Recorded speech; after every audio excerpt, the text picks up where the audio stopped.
दोस्तों, उत्तर प्रदेश में जहां अगले साल होने वाले विधानसभा चुनाव से पहले अयोध्या राम मंदिर फिर से सुर्खियों में बना हुआ है कि अयोध्या में राम मंदिर बाबर के शासनकाल में नहीं बल्कि औरंगजेब के शासनकाल में तोड़ी गई थी। ब्रिटिश टाइम पीरियड की कई फाइलों का हवाला देते हुए ये बुक ये दावा कर रही है कि राम मंदिर को डिमोलिश करने का ऑर्डर औरंगजेब ने दिया था। अयोध्या रिवाइटेड बुक में यह दावा किया जा रहा है कि 1600 तक अयोध्या में राम मंदिर मौजूद था। अयोध्या रिवाइटेड बुक में यह दावा किया जा रहा है कि मंदिर तोड़े जाने की घटना 1528 की नहीं बल्कि 1660 की है। दोस्तों, आपको बता दें, किशोर कुमार गुजरात कैडर 1972 बैच के रिटायर्ड आईपीएस ऑफिसर हैं।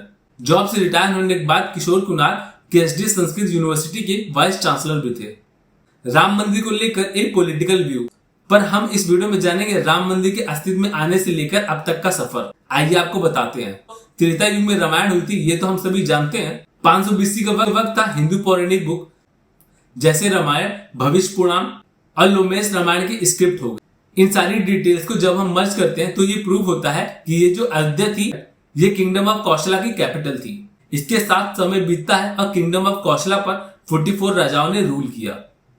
ऐसा करके इस जनरेशन में 44 राजा हुए और इन्हीं के टाइम पीरियड में महाभारत स्टार्ट हो जाती है। और महाभारत के समय में अर्जुन के पुत्र अभिमन्यु राजा बृहद्बल को युद्ध में हरा देते। राजा बृहद्बल की मौत के बाद अयोध्या और राम मंदिर की हालत काफी खराब हो जाती है। इस समय उज्जैन के सम्राट विक्रमादित्य शिकार खेलने के लिए अयोध्या पहुंचते हैं और अयोध्या में साधु संतों से मिलने पर जब उन्हें अयोध्या की हिस्ट्री के बारे में मालूम पड़ता है और सम्राट विक्रमादित्य राम मंदिर का रिकंस्ट्रक्शन करवाते हैं और अयोध्या में वर्ल्ड क्लास का इंफ्रास्ट्रक्चर डेवलप कराते हैं। समय बीतता है और अब समय आता है 1526 में बैटल ऑफ पानीपत होती है। बैटल ऑफ पानीपत में मोहम्मद बाबर ने इब्राहिम लोदी को हरा दिया था, जिसके साथ ही मोहम्मद बाबर को भारत में एंट्री मिल जाती है। 1528 में बाबर ने अपने कमांडर मीर बाकी को अयोध्या में मस्जिद बनाने के लिए कहा। मस्जिद बनकर तैयार होती है और मस्जिद का नाम बाबरी मस्जिद रखा जाता है। मस्जिद बनने पर गांव के लोगों ने दबी आवाज में विरोध तो किया था कि यह राम जन्मभूमि है, हमारे आराध्य की भूमि है, पर उस वक्त ज्यादा कुछ हुआ नहीं। 1857 तक मुगल काफी वीक हो चुके थे और इसी टाइम पीरियड में 7 ब्रिटिशर्स थे जो इंडिया के नॉर्थर्न और वेस्टर्न पार्ट में ट्रेवल करने के लिए आए थे। इन ट्रेवलर्स की नोट्स में राम मंदिर और राम मंदिर में हो रही पूजा के बारे में मेंशन है। सवाई राजा जयसिंह भी राम मंदिर को लेकर काफी परेशान रहते थे। मस्जिद के जस्ट पीछे जमीन खरीदी और राम चबूतरा बनवा दिया। हिंदू मस्जिद में तो नहीं जा सकते थे पर कम से कम राम चबूतरा पर पूजा पाठ तो कर सकते थे। 1853 का समय आता है।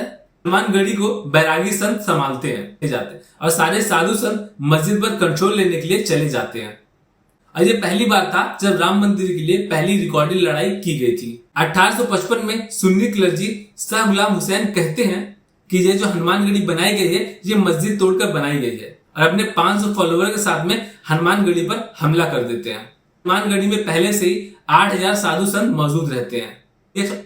दोस्तों, ये शॉर्ट हिस्ट्री है राम मंदिर के अस्तित्व से लेकर आज तक का सफर। दोस्तों, आपको ये वीडियो कैसा लगा कमेंट में मुझे बताइएगा। मिलते अगली वीडियो में, तब तक के लिए जय हिंद।